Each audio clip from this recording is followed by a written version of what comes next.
हरे कृष्ण। ओम नमः शिवाय। हर हर महादेव। स्वागत है आप सभी का हमारे चैनल पर। आज के इस वीडियो में आप सुनेंगे सोमवार के व्रत की कथा। सोमवार का व्रत भगवान शिव को प्रसन्न करने के लिए सबसे सरल और उत्तम साधन है। सोमवार का व्रत करने से सभी प्रकार की मनोकामनाएं पूर्ण होती हैं। तो अगर व्रत नहीं भी कर सकते, कथा तो अवश्य ही सुननी चाहिए, क्योंकि कथा सुनने मात्र से ही भगवान शिव की कृपा प्राप्त होती है। और आज के वीडियो में हम आपको सोमवार के व्रत की कथा सुनाएंगे। तो इससे पहले कि मैं कथा आरंभ करूं, आपसे एक ही आग्रह है। अगर अभी तक आपने चैनल को सब्सक्राइब नहीं किया है, पहली बार चैनल पर आए हैं, तो चैनल को सब्सक्राइब करके बेल आइकन पर क्लिक कर लीजिए। और अगर कथा पसंद आती है तो लाइक करके शेयर भी करिए। तो आइए अब शुरू करते हैं सोमवार के व्रत की कथा। एक नगर में एक धनवान साहूकार था, जिसके घर में धन आदि किसी प्रकार की कमी नहीं थी। परंतु उसको एक ही दुख था कि उसके कोई पुत्र नहीं था, और इसी चिंता में वह रात दिन दुखी रहा करता था। वह पुत्र की कामना के लिए प्रत्येक सोमवार को शिवजी का व्रत और पूजन किया करता था, तथा सायंकाल को शिव मंदिर में जाकर शिवजी के सामने दीपक जलाता था। उसके इस भक्ति भाव को देखकर एक समय श्री पार्वती जी ने महाराज शिवजी से कहा कि महाराज, ये साहूकार आपका अनन्य भक्त है और सदैव आपका व्रत और पूजन बड़ी श्रद्धा से करता है। आपको इसकी मनोकामना पूर्ण करनी चाहिए। तब भगवान शिव ने कहा, पार्वती, ये संसार कर्म क्षेत्र है। जैसे किसान खेत में बीज बोता है वैसा ही फल काटता है, उसी प्रकार इस संसार में प्राणी जैसा कर्म करते हैं वैसा ही फल भोगते हैं। पार्वती जी ने अत्यंत आग्रह से कहा, महाराज, जब यह आपका अनन्य भक्त है और इसको अगर किसी प्रकार का दुख है तो आपको अवश्य दूर करना चाहिए, क्योंकि आप सदैव अपने भक्तों पर दयालु होते हैं और उनके दुखों को दूर करते हैं। यदि आप ऐसा नहीं करेंगे तो मनुष्य आपकी सेवा और व्रत क्यों करेंगे। पार्वती जी का ऐसा आग्रह देखकर शिवजी महाराज कहने लगे, पार्वती, इसके कोई पुत्र नहीं है और इसी चिंता में यह दुखी रहता है। इसके भाग्य में पुत्र ना होने पर भी मैं इसको पुत्र की प्राप्ति का वरदान देता हूँ, परंतु यह पुत्र केवल 12 वर्ष तक ही जीवित रहेगा। इसके पश्चात वह मृत्यु को प्राप्त हो जाएगा। इससे अधिक मैं इसके लिए कुछ नहीं कर सकता। ये सब बातें साहूकार सुन रहा था। इससे उसको ना तो कुछ प्रसन्नता हुई और ना ही कुछ दुख हुआ। वह पहले जैसा ही शिवजी महाराज का व्रत और पूजन करता रहा। कुछ काल व्यतीत हो जाने पर साहूकार की स्त्री गर्भवती हुई और 10वें महीने उसके गर्भ से एक सुंदर पुत्र प्राप्त हुआ। साहूकार के घर में बहुत खुशियां मनाई गई, परंतु साहूकार ने उसकी केवल 12 वर्ष की आयु है ऐसा जानकर ना तो अधिक प्रसन्नता प्रकट की और ना ही किसी को यह भेद बताया। जब वह बालक 11 वर्ष का हो गया तो उस बालक की माता ने उसके पिता से विवाह के लिए कहा। तो वह साहूकार कहने लगा कि अभी मैं इसका विवाह नहीं करूँगा, अपने पुत्र को अभी काशी पढ़ने के लिए भेजूंगा। फिर साहूकार ने बालक के मामा को बुलाकर उसको बहुत सा धन देकर कहा, तुम इस बालक को काशी जी पढ़ने के लिए ले जाओ और रास्ते में जिस स्थान पर भी जाओ यज्ञ करते, ब्राह्मणों को भोजन कराते और दक्षिणा देते हुए जाना। अब मामा भांजे दोनों यज्ञ करते और ब्राह्मणों को भोजन कराते तथा दक्षिणा देते जा रहे थे। रास्ते में उनको एक शहर पड़ा। उस शहर में राजा की कन्या का विवाह था, परंतु जो राजकुमार विवाह करने के लिए आया था वह एक आंख से काना था। उसके पिता को इस बात की बड़ी चिंता थी कि कहीं वर को देखकर कन्या के माता पिता विवाह में किसी प्रकार की अड़चन पैदा ना कर दें। इस कारण जब उसने सेठ के अति सुंदर लड़के को देखा तो उसने मन में विचार किया कि क्यों न इस लड़के से द्वाराचार का काम चला लिया जाए। ऐसा विचार कर वर के पिता ने उस लड़के और उसके मामा से बात की तो वे दोनों राजी हो गए। फिर उस लड़के को वर के कपड़े पहनाकर तथा घोड़ी पर चढ़ाकर दरवाजे पर ले आए और सब कार्य प्रसन्नता से पूर्ण हो गया। फिर वर के पिता ने सोचा कि यदि विवाह कार्य भी इसी से संपन्न करा लिया जाए तो इसमें बुराई क्या है। ऐसा विचार करके लड़के और उसके मामा से कहा कि यदि आप फेरों का और कन्यादान का काम भी करा दें तो आपकी बड़ी कृपा होगी। मैं इसके बदले आपको बहुत सारा धन दूंगा। तो उन्होंने स्वीकार कर लिया। विवाह कार्य भी बहुत अच्छी तरह से संपन्न हो गया। परंतु जिस समय लड़का जाने लगा तो उसने राजकुमारी के चुंदरी के पल्ले पर लिख दिया कि तेरा विवाह तो मेरे साथ हुआ है, परंतु जिस राजकुमार के साथ तुमको विदा किया जाएगा वह एक आंख से काना है और मैं काशी पढ़ने जा रहा हूँ। लड़के के जाने के पश्चात राजकुमारी ने जब अपनी चुंदरी पर ऐसा लिखा हुआ पाया तो उसने काने राजकुमार के साथ जाने से मना कर दिया और कहा कि यह मेरा पति नहीं है, मेरा विवाह इसके साथ नहीं हुआ और जिसके साथ मेरा विवाह हुआ है वह काशी जी पढ़ने चला गया। राजकुमारी के माता पिता ने अपनी कन्या को विदा नहीं किया और बारात वापस चली गई। उधर सेठ का लड़का और उसका मामा काशी पहुंच गए।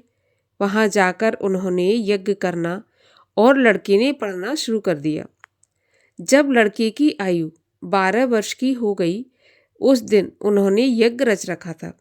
लड़के ने अपनी मामा से कहा, मामा जी आज मेरी तबीयत कुछ ठीक नहीं है। तो मामा ने कहा कि तुम अंदर जाकर सो जाओ। लड़का अंदर जाकर सो गया और थोड़ी देर में उसके प्राण निकल गए। जब उसके मामा ने आकर देखा कि वह मृत पड़ा है तो उसको बड़ा दुख हुआ और उसने सोचा कि अगर मैं अभी से रोना पीटना मचा दूंगा तो यज्ञ का कार्य अधूरा रह जाएगा। अतः उसने जल्दी से यज्ञ का कार्य समाप्त करके ब्राह्मणों के जाने के बाद रोना पीटना आरंभ कर दिया। संयोगवश उसी समय भगवान शिव और माता पार्वती उधर से जा रही थी। जब उन्होंने जोर जोर से किसी के रोने की आवाज़ सुनी तो पार्वती जी कहने लगी, महाराज कोई दुखिया रो रहा है, इसके कष्ट को दूर कीजिए। जब शिव पार्वती ने पास जाकर देखा तो वहां एक लड़का मरा पड़ा था। पार्वती जी कहने लगी, प्रभु यह तो उसी सेठ का लड़का है जो आपके वरदान से हुआ था। तो शिव जी कहने लगे, पार्वती इसकी आयु इतनी ही थी और ये भोग चुका। तब पार्वती जी ने कहा, महाराज इस बालक को और आयु दे दो, नहीं तो इसके माता पिता तड़प तड़प कर मर जाएंगे। पार्वती जी के बार बार आग्रह करने पर शिवजी ने उसको जीवन का वरदान दिया और शिवजी महाराज की कृपा से लड़का जीवित हो गया। शिव पार्वती कैलाश पर चले गए। शिक्षा पूर्ण होने पर वह लड़का और उसका मामा उसी प्रकार यज्ञ करते और ब्राह्मणों को दान कराते, दक्षिणा देते अपने घर की तरफ चल पड़े। रास्ते में उन्हें वही शहर पड़ा जहां उसका विवाह हुआ था। वहां पर आकर उन्होंने यज्ञ आरंभ कर दिया तो उस लड़के के ससुर ने उसको पहचान लिया और अपने महल में ले जाकर उसकी बड़ी आवभगत की। साथ ही बहुत दास दासियों सहित आदर पूर्वक लड़की और जमाई को विदा किया। जब वे अपने शहर के निकट आए तो मामा ने कहा कि मैं पहले घर जाकर खबर करके आता हूँ। जब उस लड़के का मामा घर पहुंचा तो लड़के के माता पिता घर की छत पर बैठे थे और उन्होंने ये प्रण करके रखा था कि यदि हमारा पुत्र कुशलता के साथ लौट आया तो हम राजी खुशी नीचे आ जाएंगे, नहीं तो छत से गिरकर अपने प्राण दे देंगे। इतने में उस लड़के के मामा ने आकर कहा कि आपका पुत्र आ गया है। तो उन्हें विश्वास नहीं आया। उसके मामा ने शपथ पूर्वक कहा कि आपका पुत्र अपनी पत्नी और बहुत सारा धन लेकर आया है। तो सेठ ने आनंद के साथ उसका स्वागत किया और सब बड़ी प्रसन्नता के साथ रहने लगे। इस प्रकार जो भी कोई सोमवार के व्रत को धारण करता है अथवा इस कथा को पढ़ता या सुनता है उसकी समस्त मनोकामनाएं पूर्ण होती हैं और इस लोक में सुख भोग कर अंत में सदाशिव के लोक को प्राप्त होता है। बोलिए शिव शंकर महादेव की जय। श्री शिव चालीसा। जय गणेश गिरजा सुबन मंगल मूल सुजान, कहत अयोध्या दास तुम देहु अभय वरदान। जय गिरजापत दीन दयाला, सदा करत संतन प्रतिपाला। भाल चंद्रमा सोहत नीके, कानन कुंडल नाग फनी के। अंग गौर सिर गंग बहाए, मुंडमाल तन छार लगाए। वस्त्र खालवा घंबर सोहे, छवि को देख नाग मुनि मोहे। मैं न मात की हवे दुलारी, वाम अंग सोहत छवि न्यारी। कर त्रिशूल सोहत छवि भारी, करत सदा शत्रुन क्षयकारी। नंदी गणेश सोहत है कैसे, सागर मध्य कमल है जैसे। कार्तिक श्याम और गणिराऊ, या छवि को कही जात न काऊ।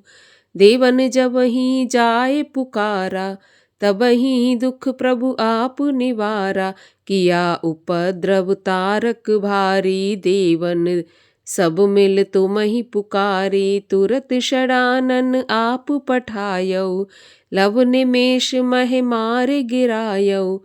आप जलंधर असुर संहारा, सुयश तुम्हार विदित संसारा। त्रिपुरासुर सन युद्ध मचाई, सबहि कृपा कर लीन बचाई।